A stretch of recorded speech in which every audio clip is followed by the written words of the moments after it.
Welcome back to the Amelia Archive. We're working through 101 Orthodox Saints. Today we are going to read about Alexandra the Empress. Here's a photo.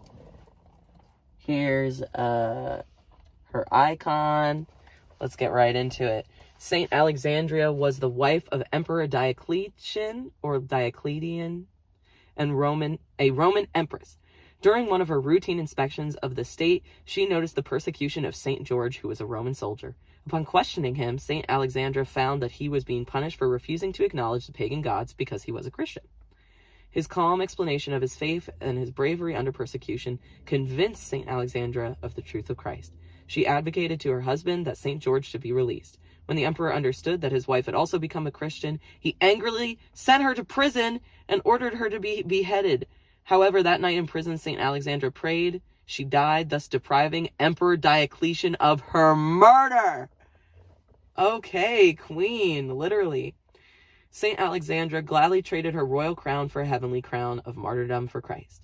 She was sentenced to death along with her daughter Valeria. St. Alexandra was popular empress even before her conversion to Christianity because of her strong consideration and concern for others. St. Alexandra kneeled before St. George and thanked him for ridiculing the pagan idols. Fascinating facts.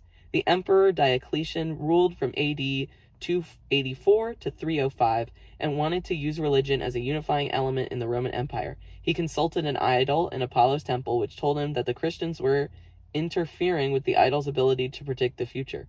Starting in 303, he began to compel Christians to participate in the worship of pagan idols.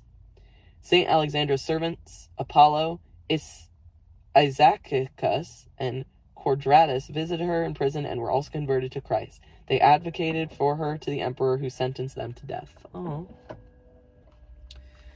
But what a story. She's celebrated on April 23rd. And again, here she is. Wow. Powerful.